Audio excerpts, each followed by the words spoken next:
All right, here we are at KVGI Radio. Welcome to the Urshel turned 50 edition of Urshel Speaks. And I'm not talking about 50 episodes, I'm talking about 50 years around the sun. So excited to be in that club. And, you probably heard me say, as a wise man said, how old would you be if you didn't know how old you were? The matter is a matter of gray matter and what's between your ears, how you take care of your body. And we can all do better at that. But I'm excited to be in the club of those that are 50. For those that know a little bit about my personal life, 52 is when I reached some uncharted waters. So I'm excited about that too. I've always been excited about getting older and hitting those milestones. And I remember, from the time I was 36, I used to do kind of what kids do when you ask them their age. And you ask a kid, how old are you? Well, I'm 4 3/4, And so from the time I was 36, people would ask me how old I was. And I would say, man, I'm almost 40. And I couldn't wait to turn 40. Excuse me. And so now here we are. And yesterday was my birthday, January 27th. And I have so many birthday twins out there that are closely related to me, friends from high school. Latrice Edwards, my sister-in-law, she has the same birthday, considerably younger than I am. Lots and lots of people out there that I'm connected to that we have the exact same birthday. And so that's always been interesting. And so one of the things that I thought I would do, lots to talk about, obviously a lot going on in this Super Bowl week that's getting ready, or that we're in. Super Bowl's getting ready to happen this coming Sunday. And but I was thinking, and I decided that I would over the next probably week or so, I'm gonna put out 50 lessons that I've learned, or 50 things that I've learned over the course of my life. And yes, I have learned at least 50 things, and I hope to learn 50 a week and continue to grow. And one thing I promise you is that as I do, I will continue to be sharing that wisdom and those opportunities to grow smarter, do a little bit better. I'll be sharing those with you as well. So I'm going to share today. Let me post it on Facebook. Urshel is 50. And what have we learned? What do you think? So I'm going to be sharing today part of that list of 50 lessons that I've learned from my life, the wisdom that has come along with those lessons. Maybe a few stories to go along with that. Obviously, of course, there's going to be some stories to go along with that. Of course, we're going to talk about some of the things that we've been through, and some of it might be impactful. Some of it might be a little bit humorous. Either way, it's an opportunity for me to share with you a portion of my life and the things that have come out of my life as a result of that. And as we get started, obviously we want to pay respect to those who were lost in the tragic helicopter accident involving one of the greatest basketball players of all time, his daughter, and a couple of other families with their children.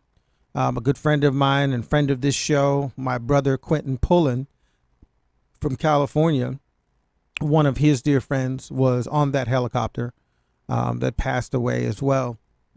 And so just like in any situation that's tragic, it's not more tragic because there's a famous person. It's tragic because lives were lost in a tragic way. Lives were cut short. And we see, with Kobe Bryant, not just the impact that he had on the game of basketball, but the type of man he became, the type of impact that he was having in the lives of others.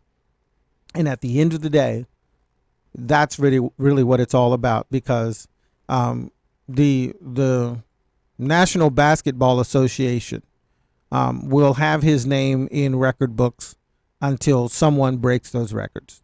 The Los Angeles Lakers will have his jerseys hanging in the stadium. Eventually, he'll be in the Basketball Hall of Fame. But he surpassed so many things that people before him had done. And guess what? People will surpass in basketball the things that he's done. His basketball greatness will always be what it was, but it won't always be as relevant as it has been in the past.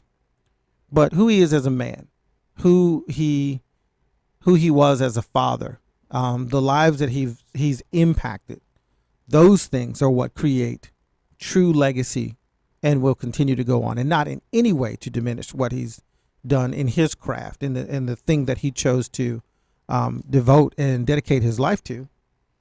So that, not to diminish that at all, but now you hear so many more things. You see even, what was kind of a meme on the internet with him, sitting there with his daughter, probably doing what I do, having some male pattern lecturing, over explaining things because he really wants her to get it. And, but now that's kind of one of the most touching things that we see, because he was doing with her and passing on to her the things that, he knew were valuable and would help her in the direction that she wanted to go with her life. So much respect to the families, and the loved ones and all those concerned, lots of siblings, other parents left behind, and friends. So always lifting up the right thoughts and prayers in regards to that. So let's jump right into it. So I turned 50. My birthday was actually yesterday. And again, super excited about that. And so now you're not going to be able to get the whole list today, because this show's an hour. And, I think I have 10 things that I decided to share today. And I might not be able to get all of that down or across to you in an hour, but we're going to do our best to communicate 50 things, or a few of those things that I've learned in my 50 years of living, that have impacted me. So this is like Ursul's words of wisdom extrapolated on steroids, whatever you want to call it. So that's what we're going to talk about today. And I've kind of outlined them by the year based on significant events. And some of these I'll talk about the events or the things that occurred during my life that helped me to learn these lessons. Some of them I may not talk as much. Some of them be in detail. Some of them, the names have been changed to protect the not so innocent. So let's jump right into it. Year number 1 of the life of Ursul. Now, again, you're going to have to go to the blog or go to, my YouTube channel or wherever to get the rest of this. But we'll be putting it all out there. My wife said, don't give them everything. Don't give them everything. You always give them everything. So here we go. Year number 1 in the life of Ursul. One of the lessons that I learned in that first year is that falling down is easier when you're short. It's easier when you're short, when you're a little baby, when you're only so many inches off the ground anyway. Falling down is so much easier. It's not tragic. No one laughs. It's not, super hilarious or any of those things. As a matter of fact, it's just part of the process of learning to stand up.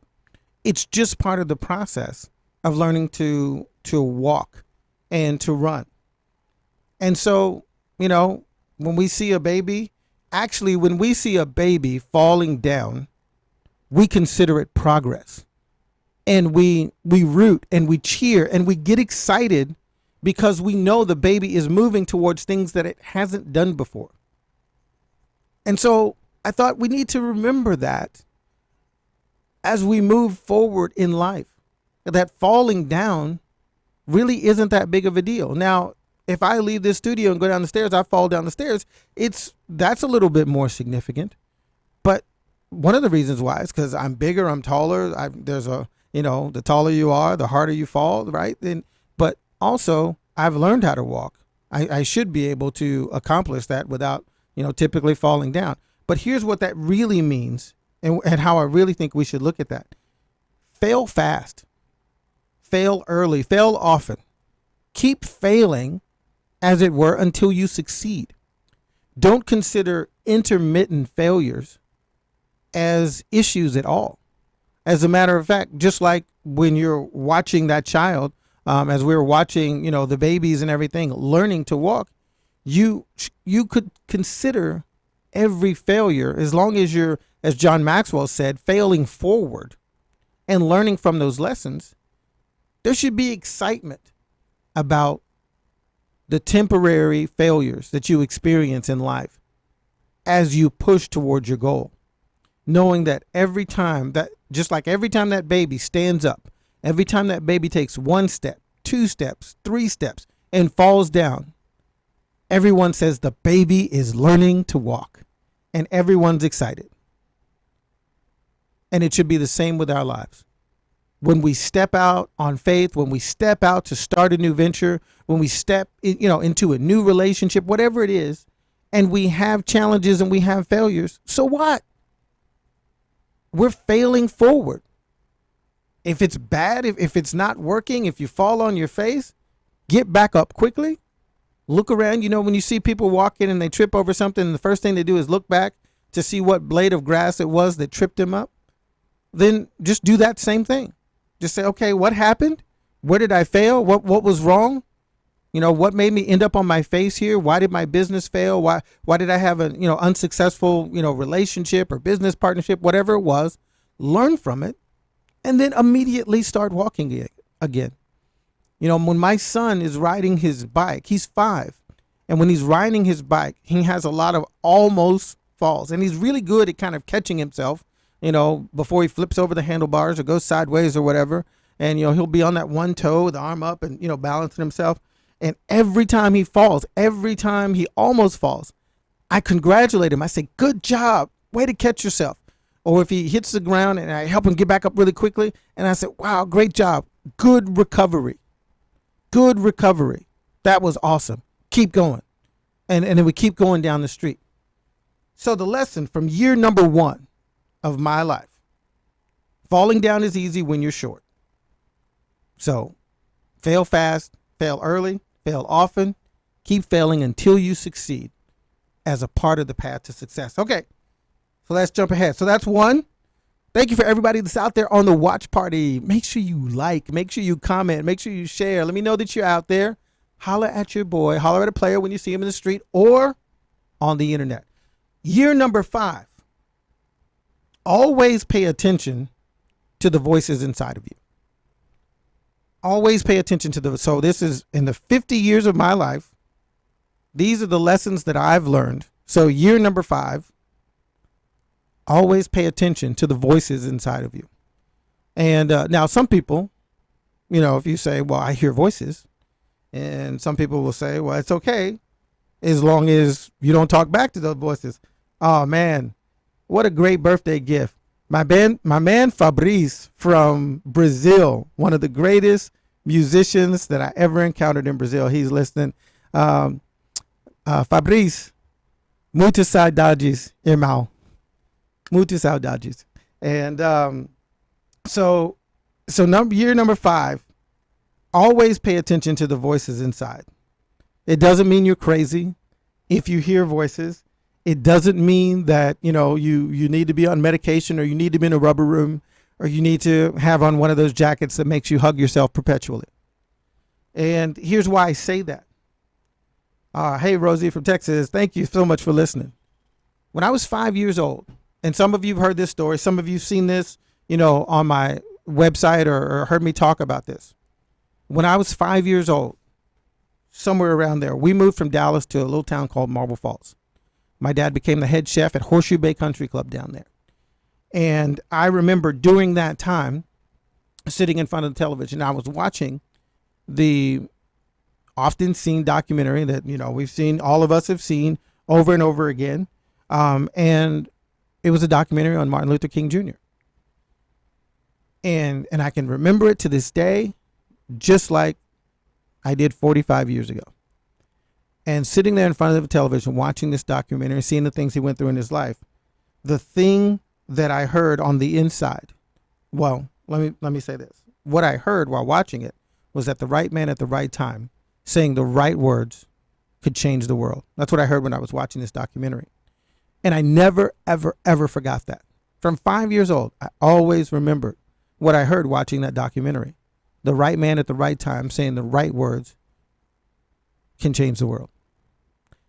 And fast forward 30 some years later, I'm watching this same documentary.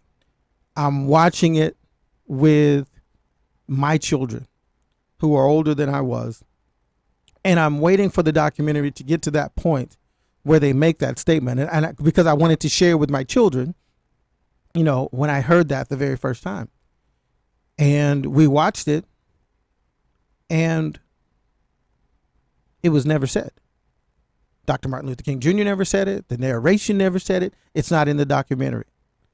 I checked the TV guide. They were replaying it again later that night after my kids were in bed. I got up and I watched it again. And I made sure to stay focused the whole time. It's never said. And what I realized at that moment, that what I heard is at 5 years old, that was an internal dialogue. At 5 years old, I think it was an eternal internal dialogue that was speaking to me about purpose and mission and vision for my life. So pay attention to the things that you hear in your heart, the things that you hear in your head, not just the things that you hear with your ears. Pay attention to those too. But that inner dialogue typically is going to be the compass that's driving you, whether it's coming from an aspect of your conscience, whether it's coming from eternity, whether it's coming from God speaking to you. Pay attention to what you hear on the inside, because those things are going to provide the compass, are going to provide the direction that you need. It may not be for everybody else. I didn't even realize what that statement meant for me, although I had been living it my entire life. But once I had this understanding, then I really began to focus my life in making sure that I was using words to have an impact. And ultimately, that's all I really want my life to be about, as far as what I do externally. All right, so that was year number 5. That's what I learned. Year number 6. This one's a little crazy, and I'm gonna divide this between year number 6 and year number 17. No, just year number 6. Sometimes you got to fight. Sometimes you got to fight to get the girl. And this one's a little silly. I'm not super proud about this story. But again, shortly after I moved to Marble Falls, there was a challenge. There were lots of challenges when I moved there. And really for, a good portion of that time, I loved it. I have great friends, some of them that listen to this show, some of them that we connect on the internet, some of them I still know, one of them that lives here. And it's a great period of my life, but there were certain challenges that came along. And, and there were a lot of times that, I just had to fight. And, and there were fist fights, but sometimes there were fights that I had to have within myself. And I'm so thankful to my parents, because my parents taught me how to fight. Now, I'm not talking about, teaching me how to throw hands. I'm not talking about my mom, in the backyard with me, showing me how to sweep the leg. And, my dad showed me how to, throw combinations, bob and weave. They taught me how to fight in situations and win and get the ultimate wins. They taught me how to think and to be not just strategic, but how to move beyond situations where, the intention was really to beat me up, to bring me down. Now, when I moved to this small town, I was a lot different than I was from the city. There were a whole lot of differences that I experienced. And as a result, although I've always felt like I belong in every room I've been in, and I always fit in, there were lots of challenges. And my parents taught me how to fight. They taught me how to fight against ignorance. They taught me how to fight against people who did not have my best interest in mind. And they taught me how to win the most important battles. And because of that, no one could ever take away my sense of value, my sense of significance, and my belief of what I was there for. And what, when I walked into a room, when I experienced a situation, they taught me how to fight the battles that needed to be won the most. I had a ton of fist fights, We'll even jump into one more of those a little bit later. But you know what? None of those matter in my life today. But the ones that I won, because I was willing to use my brain, the ones that I won that had to really do with me, those are the ones that have impacted my life and allowed me to have more of an impact in other people's lives going forward. So sometimes you got to fight. Just make sure you're fighting the right fight. Let's add to that in year number 9. We'll talk about a specific one. And this was a fist fight. Sometimes you have to fight alone. Sometimes you have to fight scared. Never fight alone if you can avoid it. Never fight alone if you can avoid it, because, there's always some challenges with that. But always fight the fight, in my opinion. Always fight the fight that scares you. Never let fear keep you from winning. Never let fear keep you out of the fight, because in many cases, those are the fights. Now, there is some fear that's healthy. There is some fear that tells you, that's a lion, you should run, right? And because you're probably, not going to win that fight unless it's a high fence and you got a big gun and all of those things. But other than that, don't fight alone. And again, whether this is emotional, spiritual, whatever, if you can avoid it, don't fight alone. But don't let fear keep you out of the fight. I had one fight that I went into, a physical fight, that, not only was I scared, but, I thought I had the whole world, or by world, I mean the whole 4th grade. I thought I had all of them on my side and on my team. And as a, as a matter of fact, it seems like everybody, and maybe it was a matter of timing, it seemed like everybody ended up on the other guy's side. And there were all these stories about this guy and how bad he was and his family. And, they were boxers and, all of this stuff that I'd been hearing all day long, because I had challenged this dude to meet me under the bridge for a fight because of something that he did. He crossed the line. And so it came time. It's the only fight that I ever got into that I was absolutely scared. Yeah, that's right, Patrick. Those fourth graders, man, they're fickle, man. They can turn on you. So, I mean, literally, it was a situation where I looked like the whole 4th grade was coming. I was there under the bridge, and they were all coming. They were all behind him. And I was scared. That was the worst thing that could have happened to him, because I beat that dude up pretty bad. And but again, I learned something, not just in that situation, because that was a physical one. Those are all so minor.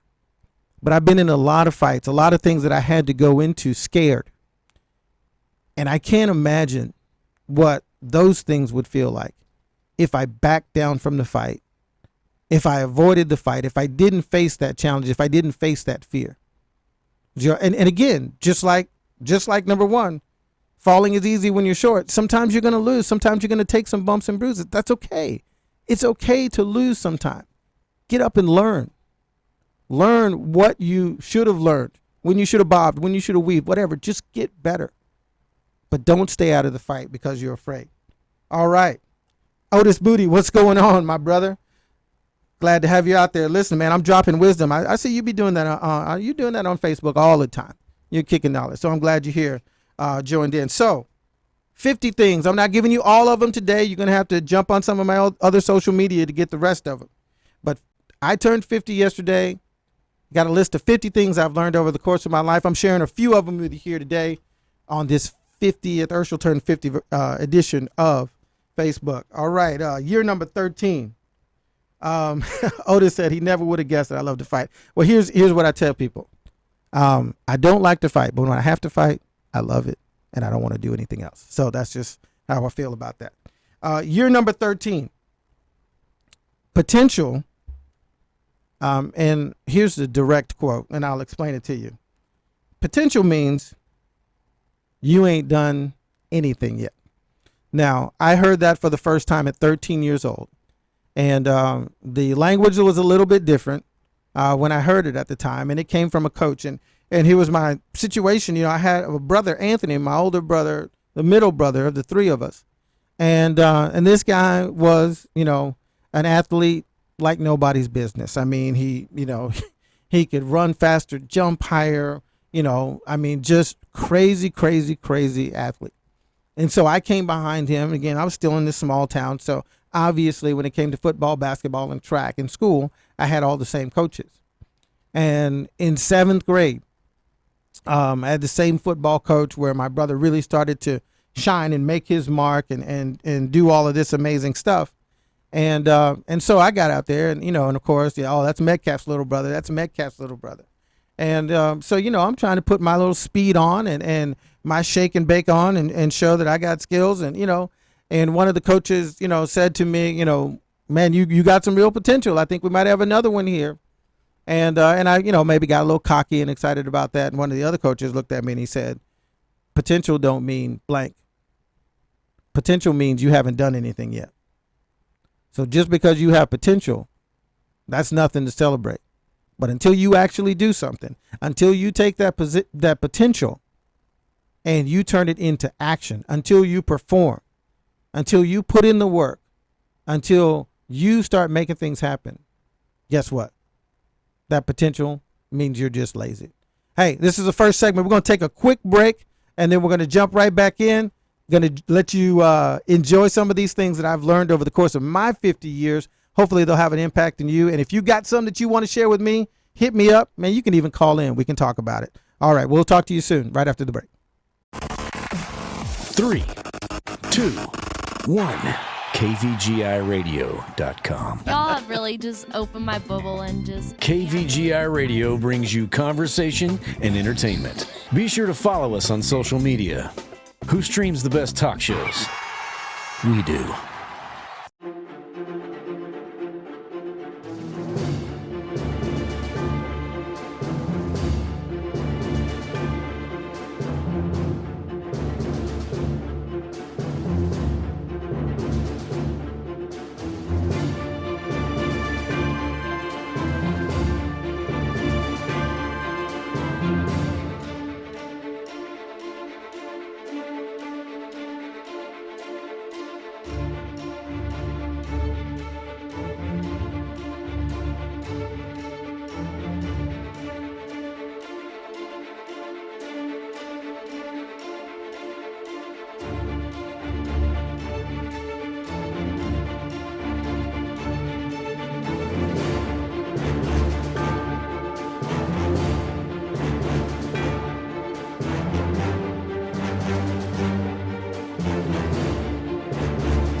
You're listening to KVGIRadio.com.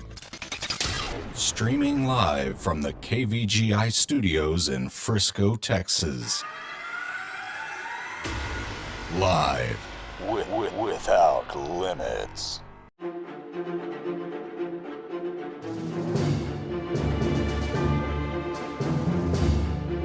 5, 4, 3, 2, 1, 0, ignition, liftoff. All right. Welcome back, everyone. This is the second segment of Urshel Speaks today, the 50th year edition of Urshel's Life. I got my man Patrick Evans, and he's sharing with us. And this is a guy, and let me tell you something. This is a guy with the type of heart and integrity that if you are looking for, and even if you're not looking for, a financial advisor, someone to help you with your life, my man Patrick Evans is at UBS, and you can find him on my LinkedIn. You can find him on my Facebook, and this is the type of person when you're talking about making decisions about your financial future, your financial legacy. I don't care what your philosophies are for investing, saving, and those sorts of things. What I know, and it's from having been in that space, what I know the most important thing is you need someone with the integrity that you can trust, has been doing the right thing and doing it for a long time and doing it the right way.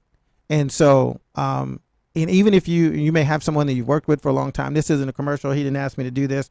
This is just what I know and what I believe about this individual. He's someone you should talk to. He's someone you should connect with. Even maybe it's just to look over what you have, get a second opinion, get a fresh perspective on what you're doing and the goals that you're trying to make. You reach out to my man, Patrick. It's not going to let you down. And the dude's massively good looking. So be careful, guys, if you take, your significant others around them. They might just be distracted for a while. But he shares with us, my strongest belief and greatest lesson learned is surround yourself with trustworthy and honest friendships. You're only as good as those who you surround yourself with. And absolutely. And that's why, as much as I can, I've been sticking around this guy since we graduated high school and reconnected. So great friend, great brother, definitely someone you need to know. And my good friend Natalie out there. So, man, I'm really loving having the crowd that we have out there. And Noe De Leon, one of the best realtors, luxury realtors that's out there. He and Natalie, both of them. But that guy's got a lot of class. He came to an event. I was just talking to someone. And then we're going to get back into our lesson here. Noe came to an event that I was speaking at 1 Million Cups not too long ago. And I was just talking to someone else who was there because they got the same thing. Noe came. He was invited as a guest. And afterwards, he pulled one of the classiest, and I don't know if this is in his real estate bag of tricks or whatever. He pulled one of the classiest moves. This dude got a really good photo that was taken with us. It was at the Star, and we were there with the people that were hosting us. It was a group of veterans talking about how veterans are dominating in the marketplace. And he took that picture. He made a card and sent out a thank you card to myself, and I know at least some of the other people on the panel.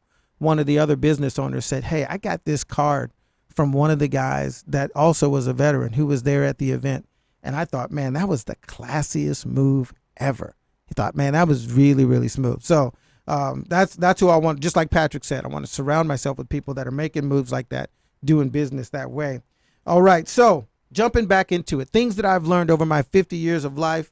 I'm going to share a few of them with you today. You're going to have to follow me on social media and connect in all those other places if you want to get the rest of the list that we'll be putting out there. So from year number 17, one of the lessons, take control of what you can and trust and believe for what you can't control.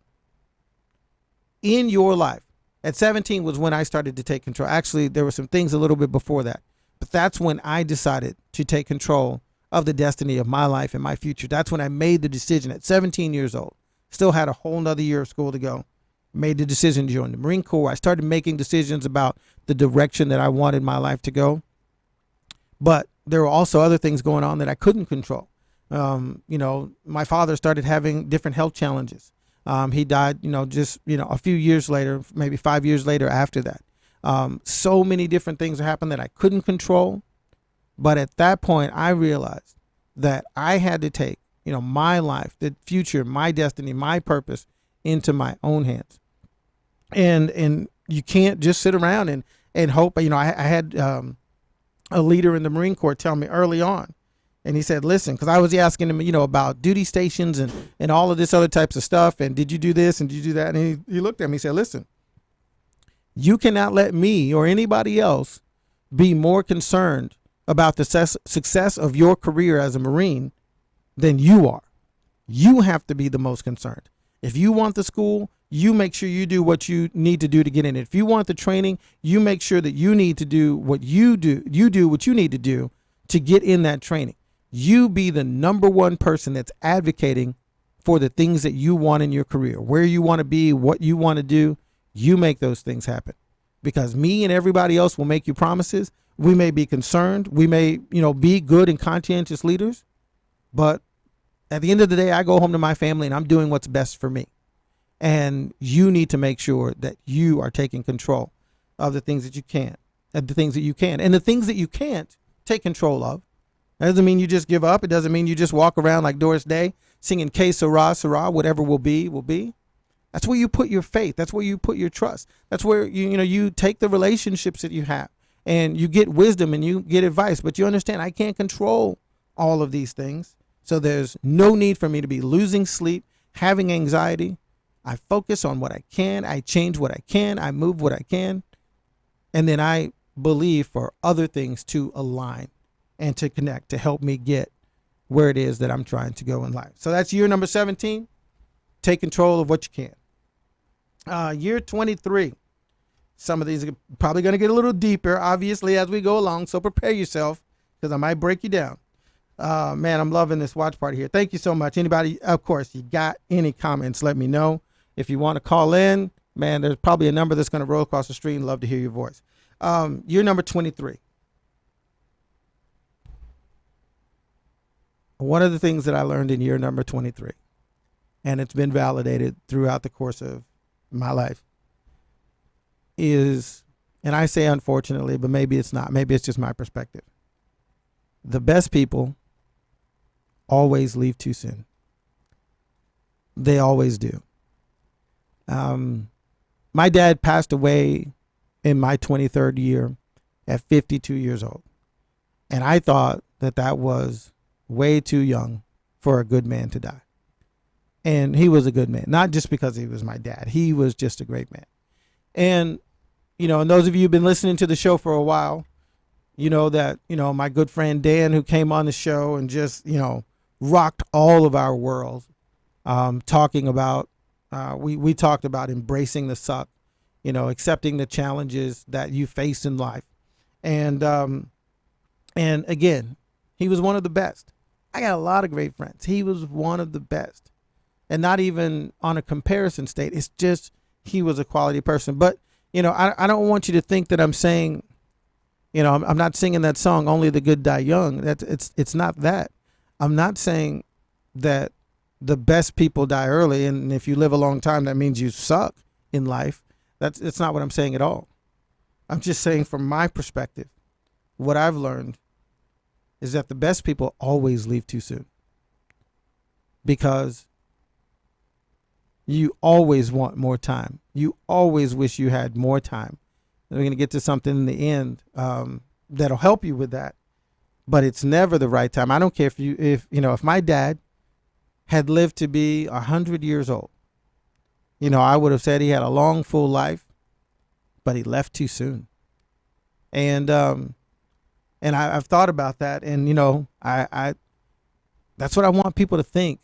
When I have expired, when I make that same appointment that all of us are going to make, I want the world, I want tons of people to be saying, man, he should have been here for another. We needed that voice. We needed that guy.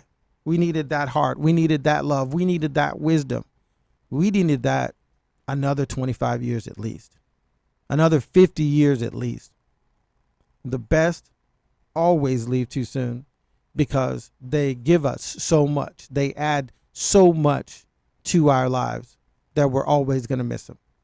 And we're always going to wish that there was just a little bit more. All right. So we have made it up to year 31. Now you see, I'm leaving some gaps in the years here. So you're going to see a whole bunch of other things. You go check it out. I'll put some stuff out there on Twitter. I'll show you where you can go catch up on a blog. We'll probably even do some more of it on YouTube, so you can get this whole list of 50 things that I've learned in my life. So I'm kicking this wisdom to you like Not like the field goal kicker for the Dallas Cowboys this year that we had to fire, but I'm kicking it like Bruce Lee. All right, so year number 31. Now here's a good one. Of the things that I've learned in my life over the 50 years, year number 31, I learned to eat the banana. Now, I'm going to let you marinate on that for just a second, but I learned to eat the banana in year number 31. If you listen to the show a lot, you've heard some of this story. But I'll get to the point of it. When I was very young, I had someone that had a certain type of influence over my life. Well, he was a coach. I was in a lot of sports and a lot of activities. He was a coach. He had influence over my life and my peers. And he said something really, really disgusting, especially, as it pertained to having authority over children. He said something really bad that pertained to bananas and certain types of people. And I'm not going to go any further into it than that. You can use your imagination or you can just accept my word. But he said something that made me, as a young boy, say, you know what? I'm never going to eat bananas. No one's ever going to see me with a banana in my hand or a banana in my mouth. And, through the course of my life, and I never shared this with anyone. I never talked to anyone about it. It's one of those things I didn't go home and tell my parents, Coach so-and-so said this, and, that embarrassed me and it made me feel humiliated. And I didn't talk to anyone about it. I didn't eat anything that had bananas in it. I wouldn't eat a banana if it said banana flavoring. I would just say that I didn't like it. I didn't eat bananas. Apparently my Aunt Dorothy, before she passed, made the best banana pudding this side of heaven. And she's probably making that banana pudding in heaven right now. And I never in my life, never ate her banana pudding. Not once because of that. So we fast forward to year 31 of my life. And I am an active duty Marine. I've still not eaten bananas or anything with bananas in them because of what this person said when I was a child that made me refuse to eat them and be seen, as what he said. And so I'm 31 years old. I'm active duty in the Marine Corps. I'm a personal trainer. I'm teaching, these fitness classes and kickboxing classes. In addition to being active duty, in this day, I had already taught 4 classes. And so I put out a lot of energy. I think it was like lunchtime. And I had another fitness trainer that I was working with, and I'd run PT with my unit. So I burned some fuel that day. And we were sitting, we were in the boxing gym with the Marine Corps boxing team. And she said, you got 2 more classes today. You need to fuel up, and you need some potassium. You're going to start cramping. And she said, here, I've got an extra banana. Why don't you eat this banana? And that'll help. And then we'll go get some lunch. And I sat there and I looked at her and I looked at that banana. And the thought occurred to me, I'm 31 years old. And this person that said these, disgusting, insulting things has had authority and power and control over my life since I was a kid in this area. And I've not eaten bananas or my Aunt Dorothy's banana pudding. This person never thinks of me, may not even remember me, but I've given them power and control over my life, over some careless nonsense that they said when I was a kid. So I made a decision right there. I took that banana, I peeled it, and I ate it. To this day, I still don't love bananas. It's not my favorite thing, but I eat, a few bananas every year just as a way of saying there is no way that I'm going to let someone else's words, someone else's ignorance, someone else's stupidity is really what it was. There's no way I'm going to let someone else's words control me and control the decisions I make and what's good for me because of something they said. And I started thinking about that and thinking again, going all the way back to when I was 5 and recognizing the power of words and the ability to have an impact and change. And I started thinking, how many of us are walking around living life because of words that have been spoken to us or about us or around us that we have internalized and believed and made a part of us, and they don't belong there. How many of us are afraid to make commitments, to fall in love, to take chances, to be daring, to do all of these different things because of words that have been spoken, and we have let those words become a part of who we are. And I was letting someone who had no interest in my life, save that stupid comment that he made, I was letting him control me. And so I had to take back that control in that area. But what it really did is it taught me to think about two things. Am I living my life being controlled and being governed by some other nonsense that someone else said or what someone else believes, and I'm letting that have an undue control and impact on my life? And then I also thought about my words. Am I saying things that are helping people, that are helping them to be more of who they are, or am I diminishing people with my words? It goes all the way back to that first thing when I was 5. The right man at the right time saying the right words can change the world. And that world can be one individual's life. It can be a country, it could be a city, it could be a community, whatever it is. But I just thought my words need to be life-giving. My words need to be empowering. My words need to be adding to people's life, not taking away from other people's lives. I let this individual take something out of my life because of something they said when I was a child. And it took me until I was 31 years old to take back control.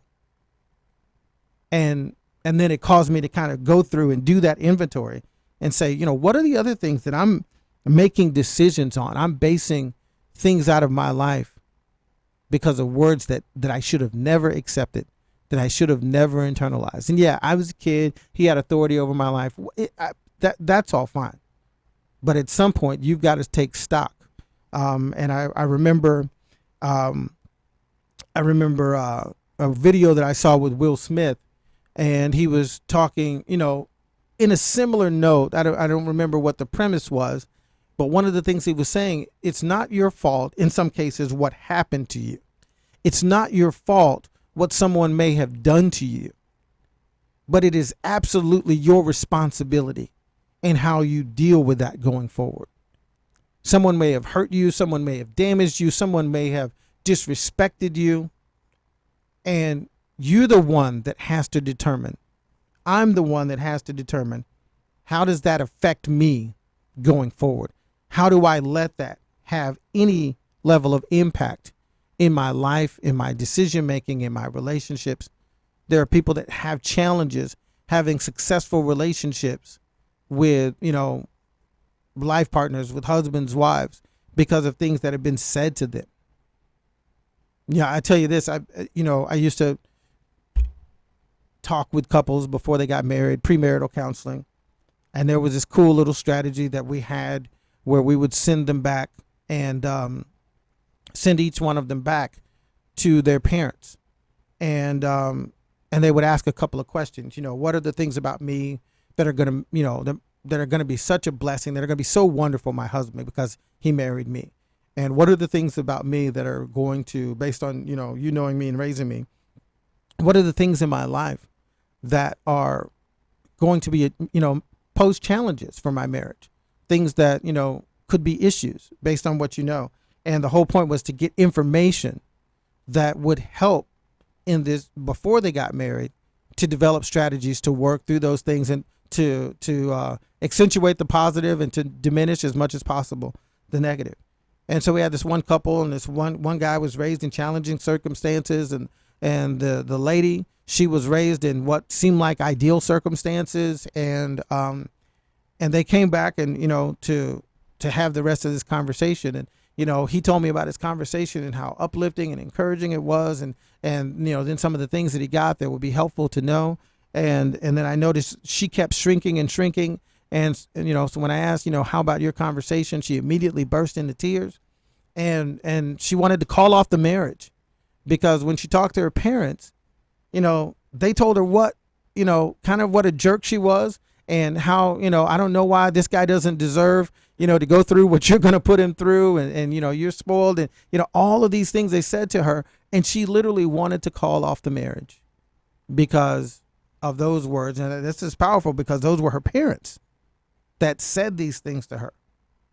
And she ate that banana, or she didn't eat it. She totally took those words and was ready to call off the engagement and walk away from this relationship with the love of her life. And that conversation was probably 20 years ago. I see this couple, they're Salvation Army pastors. They're doing great work. They're, everything I see, they have a wonderful, beautiful family, beautiful children, and still madly in love with each other from all that I can tell, because she had to make a decision to say, that's what they said, that's what they shared, how can we use it? And I told him, I said, every time you're around her parents, every time you get a chance, you get along with her dad, you get along with her mother, I want you to tell them, I'm so thankful for the beautiful, amazing, you're smart, intelligent, wise woman that you raised, that I get to be married to. And I said, you take those words and you take the impact that it had on her, and you consistently, every chance you get, you thank them and you praise them because of how amazing and how wonderful she is. Because you have to be a part of not letting those words dominate and control and continue to hurt her. You become a champion. You become a hero. Don't let those words stand. So, age 31, eat the banana. Take control over your own life. Don't let other people's words control what you do or you don't do with your life. Year 39. Some tough things happened during this year. Experienced some things that I'd never experienced before. Some of it hurt worse than death. And here's what I learned. Understand your value and the value that you bring. This is year 39 in the life of Urshel. Here's the lesson. Understand your value and the value that you bring. Work to increase your value, and never, ever, ever let anyone get you at a discount.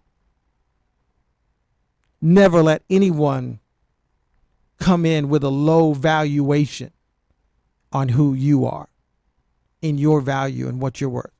And I'm not talking about narcissism. I'm not talking about thinking too highly of yourself or thinking too much of yourself, if that's possible. But recognize the value of who you are. I call it the gospel of Rafiki from Lion King. He smacked him on the head and said, what your problem is, you don't know who you are, right? Understand who you are, the value you bring, the beauty that you have.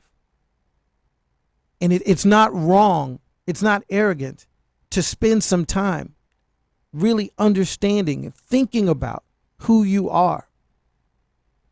And the things that you bring to life and to relationships, the things you bring. I mean, if you're in a career, and if you're looking for another job, or you're looking for a promotion, what do?